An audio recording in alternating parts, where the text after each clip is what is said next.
In our Sunrise Smart Start, a 58-year-old man has been hospitalized with serious injuries after being shot last night on the 100 block of Mammogram Street. Police say the victim suffered at least one gunshot wound to the upper body and was transported to Strong Memorial Hospital where he's being treated. We're told the victim is in stable but critical condition. Anyone with info should call 911. A Rochester man has been sentenced to 25 years to life in prison for murdering a woman with a hatchet in 2021. Authorities say 22-year-old Joseph Rivera Jr. murdered Heather Majors on July 10th of last year, adding that Majors was stabbed at least 77 times. Rivera Jr. was found guilty of second-degree murder on August 11th of this year. A social media threat prompted a lockdown at Rochester General Hospital and a shelter-in-place alert in an East Rochester neighborhood yesterday. By the afternoon, both scenes were given the all-clear. This began early yesterday morning when the FBI alerted the Rochester police to a live-stream video of a suicidal man in East Rochester overnight. RPD later explains the information they received at the time indicated a possible threat to RGH and a list of employees. When police entered the home the threat originated from, they found a man deceased along with a tripwire attached to a long gun pointed at the front door. Police say the mother of the man who had died also lived in the condo but was not injured. In some health news now, a local organization providing free mammogram events for uninsured women over the age of 40 in Rochester. The Cancer Services Program of the Finger Lakes region is hosting several free screening events in the coming weeks. Experts say mammograms are the best way to detect breast cancer early on. The screenings will be held on the dates and times you see on your screen. You can call the Cancer Services of the Finger Lakes region to enroll. Their number is 585-224-3070.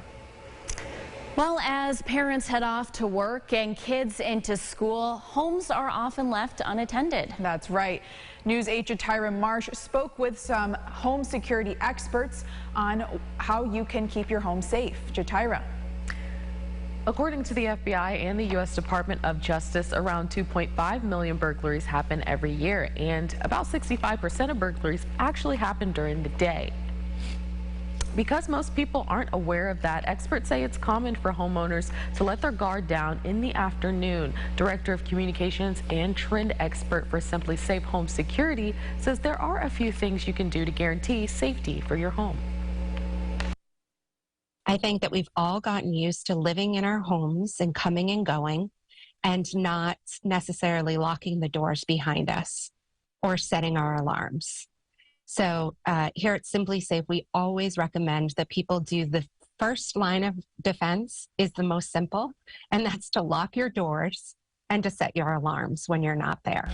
She adds the most burglaries happen through doors and windows that are left open, and asks that you keep in mind to remember to close and lock your windows as well.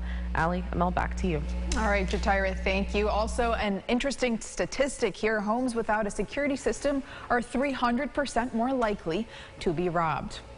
Well, a railroad workers' strike seems to have been avoided after overnight negotiations. According to the White House, the looming railroad strike threatened to derail the economy, and both companies and the government were preparing for the worst. Amtrak announcing they're canceling all long-distance trips beginning today. Upon the potential railway strike, the passenger train service canceled 3 long-distance routes earlier in the week. The recently passed Inflation Reduction Act includes $3.1 billion in relief for struggling farmers. However, some lawmakers say that funding isn't reaching farmers fast enough. Senator Kirsten Gillibrand sent a letter to the United States Department of Agriculture urging leaders to get provisions out as soon as possible. She says farmers in New York are struggling. Meanwhile, Vice President Kamala Harris in Buffalo talking about climate change and the Inflation Reduction Act. She laid out the issues we're living with under the current climate crisis and her focus on the future of sustainability as a country. She says incentives like funding will lead to more jobs and a greater economic impact in areas like Western New York. This is why Harris says under the Inflation Reduction Act, the administration is making the push towards clean energy. The legislation signed into effect by the president sets aside nearly $400 million towards combating climate change. Harris ended by saying more work needs to be done, and there continues to be disparities when it comes to environmental justice, specifically in low-income areas and communities of color.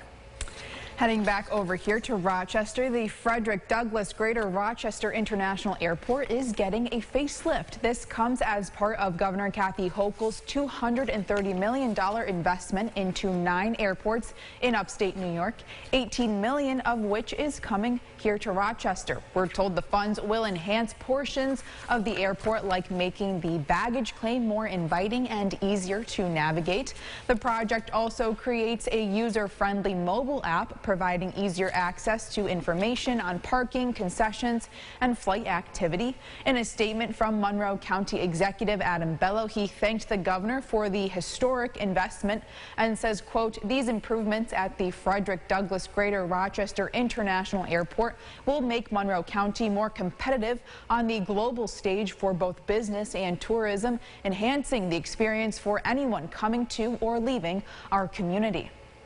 Well, James, because we're talking about the airport, I know you have the bike forecast up, but flying forecast too, probably not bad today. Yeah, no issues flying, I think, for a lot of the weekend, unless you're going up toward Canada. Really, let's be honest, the only issue you've had of flying is staffing issues with the airport. Biking is you're in control. Just make sure those tires are full and you've got a nice greased up chains and you're ready to go. 40s, it's chilly on the bike. Roads are dry, though. Should be a nice afternoon for a good ride. Temperatures climbing into the low 60s. Big warm up around the corner. That's in the 8-day forecast at the end of the show. Mel? All right, James, thank you. Taking a look at the roads this morning, we're still tracking that accident on East Main Street at Stilson Street in Rochester, as well as the roads closed on Jefferson Avenue in Rochester due to a structure fire. Otherwise, things are looking good. 390, 490, 590 are clear.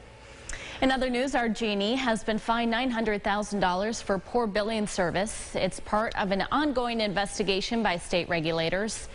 Since February, News 8 has been bringing the stories of RG&E customers receiving sky-high bills to you, some receiving bills in the thousands of dollars. Customers have been complaining about those bills, not understanding what's going on and not getting an adequate explanation from the company. RG&E said at one point they blamed the unusually high bills to a green energy solar program some customers use. The pandemic, rising energy costs, and staffing shortages were also given as reasons from RG&E. Now the Department of Public Service is acting.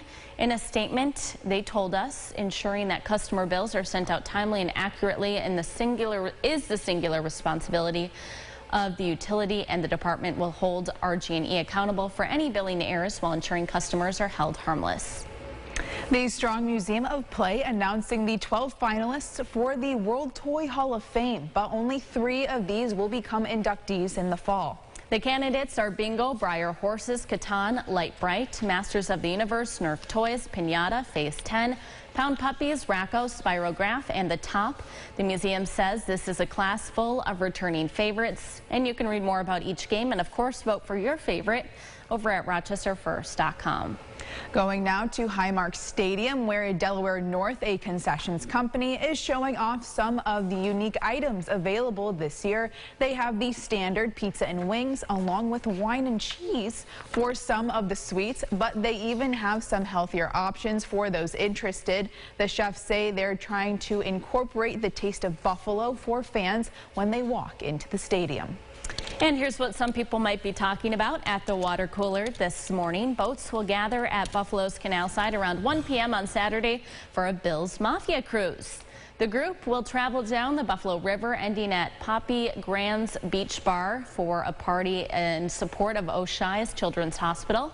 The cruise will celebrate Bills fans and the community coming together and enjoying the weather, of course. Organizers say not to miss out on the party at the end. Someone will win suite level tickets to Monday's game against the Titans. I wonder what you do on a Bill's Mafia cruise. I don't know if there's any tables and smashing. I think I know exactly what you do. Yeah. Very cool, though. Yeah, it's going to be a fun day for them. Yeah, Saturday should be great. Yeah, weather should be perfect for that event. That sounds like a blast. A lot of stuff happening around here. Maybe if you're getting to the golf course, it should be a nice day. You want to pull over. It's a little chilly this afternoon with highs just in the lower 60s. We are cold tonight. It'll be probably the coldest day of the summer. tomorrow as we get to climb quickly, though, into the mid-70s. Low 80s Saturday. Love it there, but watch out for a couple of showers that pop up by Sunday. All right, James, thank you. And thanks so much for watching News 8 at Sunrise. Our next update is coming up in 30 minutes. CBS Mornings is next.